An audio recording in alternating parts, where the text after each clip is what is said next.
एक चीज से बहुत डर लगता है, वो है आदमी औरत। कि मुझे जब कोई लड़की, अगर वो लड़की हो गई इक्वेशन में, तो मैं बहुत डर जाता हूं उससे। ठीक है, उसका आसान तरीका ये मुझे समझ में है कि अगर मैं आदमी होना नहीं छोड़ूंगा तो वो लड़की होना नहीं छोड़ पाएगी। ब्यूटीफुल। और अब जो है पिछले 3 सालों में मेरी जो दोस्तियां हैं वो लड़कियों से इतनी गहरी, इतनी सुंदर हैं कि जैसे ही मैंने अपने अंदर का आदमी हटाया है, उन्होंने अपने अंदर की औरत छोड़ दी। और हम बस 2 इंसान हैं जो एक दूसरे से बात करते हैं। मेरे दोस्तों की, ज्यादातर दोस्तों की जो बीवियां हैं, वो मेरे से बहुत मेरा रिश्ता उनके पतियों से बेटर है मेरा। वो इतना प्यार करती हैं मुझे, इतना प्यार करती हैं वो मुझे, इतना लाड से रखती हैं मुझे कि वो एक बार के लिए अपने पति को बोल देंगे कि अरे जाओ यार पानी ले लो खुद, और मुझे नहीं उठने देंगी वो। और इसके अंदर मेरी पॉपुलैरिटी का कोई लेना देना नहीं। वो रिश्ता हमारा उतना वार्म है, वो जेन्युइनली प्यार का रिश्ता है एक इंसान का दूसरे इंसान से। कैसे होता है ये लड़का अपने निकालना, क्या कैसे होता है बताइए। कि जैसे कि अगर आप अपने जेंडर को कॉन्शियसली अगर नहीं होल्ड कर रहे हो, तो वो भी होल्ड करेगी अपने जेंडर को। मेरा क्योंकि मेरी बहन भी नहीं रही कोई, ठीक है, क्योंकि मैं बॉय स्कूल का पढ़ा, मेरी बेसिक एजुकेशन वहां की रही है, तो जब मैं लड़कियों से बात करता हूँ तो मुझे पूरा का पूरा जानना होता है। आई एम जेन्युइनली, मैं फैन हूँ लड़कियों में, ऐसे कि क्या करती हैं, कैसे रहती हैं, कैसे बात करती हैं, कि दुपट्टे में अच्छा वो फूल भी लगाने हैं पर घुंघरू भी होना चाहिए एक साइड, ठीक है, ये क्यों है ना, जरी का काम क्या होता है और कांच का काम कौन सा होता है, और चिकनकारी का सूट में चिकनकारी कैसे बनती है, और इतनी डिटेल। एक लड़की जो एक कपड़ा पहन के आती है, आपको मालूम नहीं कि उसके अंदर कितना उसका डिटेल है। उसने जब वो तैयार होना चालू करती है कि ये शादी में जाना है तो इस सूट में क्या क्या हो सकता है, इसके अंदर ये डाल सकते हैं, ऐसा नहीं कि शर्ट पहना, टी-शर्ट पहनी, निकल गए। उस डिटेल को आपको एक्सपीरियंस करना पड़ेगा, उसको अप्रिशिएट करना पड़ेगा आपको। वो मैंने सीखा, और वो इतना महीन बारीक है। जब आप उनके टेरिटरी में आके तो बात करो उनसे। जैसे कि ये बड़ा मुझे आदमियों को लगता है कि हम ना सुअर जैसी हरकत है हमारी, ठीक है, कि हम चाहते हैं कि सब कीचड़ में आके लड़े हमसे। अरे तुमको पॉलिटिक्स के बारे में कुछ नहीं पता, अरे तुमको क्रिकेट के बारे में कुछ नहीं पता। अरे भाई उसने टाइम ही नहीं लगाया उसमें। सही बात है। तुझे पता है क्या मेकअप के बारे में? तुझे पता है क्या कपड़ों के बारे में? नहीं पता। तुझे पता है कलर के बारे में? नहीं पता है ना। उनका अपना टेरिटरी। ये डम का जो पूरा कॉन्सेप्ट है ना, ये आइडिया ही गलत है। अरे वो तो बड़ी डम है। डम किस स्टैंडर्ड पे डम है? तुम कौन होते डिसाइड करना? हाँ, स्केल कैसे डिसाइड कर लिया है ना? ये स्केल कैसे, तुम कैसे तय कर सकते हो कि डमनेस क्या है? करेक्ट है ना। वो अपनी जिंदगी बढ़िया जी रही, 20, 22, 25 साल की हो गई, वो कुछ तो करके आई होगी ना। सही बात है। उसने अपनी जिंदगी का वक्त अलग चीज पे लगाया है। तो प्रॉब्लम ये है कि आदमी को आदमी से बात करनी आती है, आदमी को औरत से बात करनी नहीं आती। ये एक बड़ी प्रॉब्लम है, क्योंकि उसके अंदर बड़े कैविएट हैं जेंडर के। मैं जयदीप अहलावत जो है एक्टर हैं, उनका इंटरव्यू मैं एक देख रहा था। उसके अंदर उन्होंने कहा था कि तुम्हारा शिव बड़ा मजबूत है, अपनी पार्वती पे काम करना। क्या बात है। तो मैं जिस तरह के परिवार से आता हूँ, वहां पे शिव और पार्वती दोनों पे मजबूती का हाथ रखा है। क्योंकि म्यूजिक जब आप सीखते हो तो आपको नर्म होना पड़ेगा, है ना।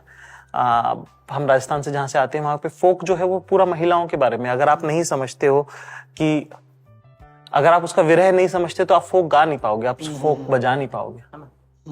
कि जो राधा की शिकायत है कृष्ण से जब बंदिश में निकल के आती है, तो अगर आप उसका मायने नहीं समझते तो क्या गाओगे आप, क्या बजाओगे आप? एक जो चीज जो मेरे वालिद साहब से मैंने सीखी, बहुत खूबसूरत बात है, वो है कि कभी भी उन्होंने मुझे किसी के सामने नहीं डांटा। वाह। आप मेरी दुनिया की सबसे बड़ी शिकायत लेके आ जाए, मेरे पापा बोलेंगे मैं बात करता हूं उससे, मैं बताता हूं। As a person he treated me as equal. बहुत बड़ी बात होती है कि उन्होंने मुझे बहुत बराबरी का दर्जा दिया, मुझे, है ना, मुझे बराबरी पे बिठाया, बराबरी पे मुझे रखा। तो as a man to share a space with other man is something which I see very rare, and that's why I have such a big circle.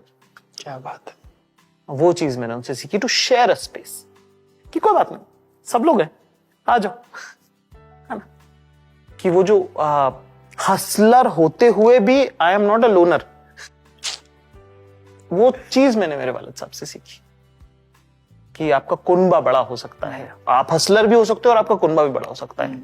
हर शख्स जो आपसे मिलता है, अगर आपने उसको दे रखा है, चाहे अपना वक्त, अपना ज्ञान, अपनी बात, अपने पैसे, अगर आपने उसको दिया हुआ है ना, तो दुनिया इतनी खूबसूरत है आपके लिए।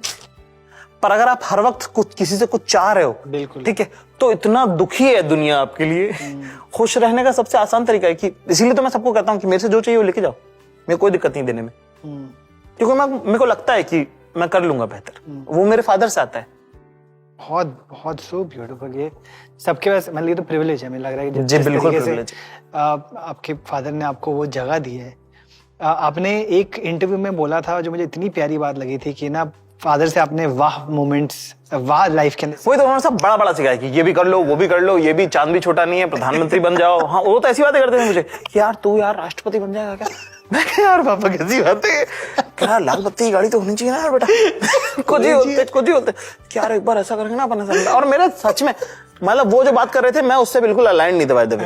किसी भी पॉइंट पे मैं अपने फादर के साथ अलाइन नहीं था, है ना, कि मैं अपना बेसिक मैं स्टिकर भी कार वाले नहीं खरीद रहा था। मैंने कहा अरे भाई रहने दो, कुछ भी बोलते, क्या प्रॉब्लम है। मेरे सपने वो थे कि यार रोडीज में जाऊंगा ना तो रघुराज जी को सुना दूंगा, ठीक है। मेरे बहुत ही प्रैक्टिकल ड्रीम्स थे मेरे।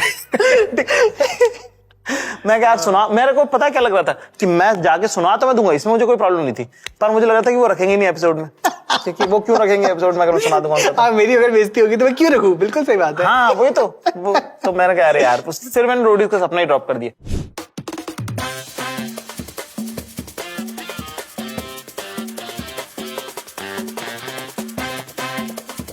ये बात एकदम गलत है और ये बात एकदम झूठ है कि आदमी रोते नहीं है। ये बात एकदम झूठ है कि आदमी वल्नरेबल नहीं होते। स्पेस नहीं है उनके पास उतना। सुनने वाला कोई नहीं है। सुनने का प्रॉब्लम है। जिस लड़की से प्यार करता है आदमी उसके सामने 6 बार रो लेता है। हर लड़ाई में रो रहा आदमी, ये कहां से स्ट्रांग लग रहा है आपको, है ना। झूठ बोल रहे हैं ये सब क्या कि हम तो रोते नहीं, हट। हाँ, बंदी के सामने रो जा रहा है हर दूसरे दिन, हर सैटरडे रो रहा है, वीकेंड गिग बना लिया है तूने, ठीक है। तो रोते तो है आदमी, ऐसा तो नहीं कि रोते नहीं है ना। जगह जगह देखनी पड़ेगी आपको। फीमेल जेंडर का अपना एक इमोशनल, उनका एक पथ है, उनका एक मार्ग है ना, और मर्दों का एक इमोशनल मार्ग है एक, ठीक है। उन दोनों की जरूरतें अलग थी। उन दोनों का जो जिस जगह से वो निकलता है वो इमोशन, उसका जेनेटिकली भी उसकी जरूरतें अलग अलग थी। अब वॉर कर रहे हो आप साहब, है ना, वहां पे आप वॉर में हर दिन कोई आदमी आपका जान पहचान का मर रहा, आप पूरे टाइम मातम मनाते रहोगे क्या? ठीक है, टाइम ही नहीं है यार बैठ के रोने का।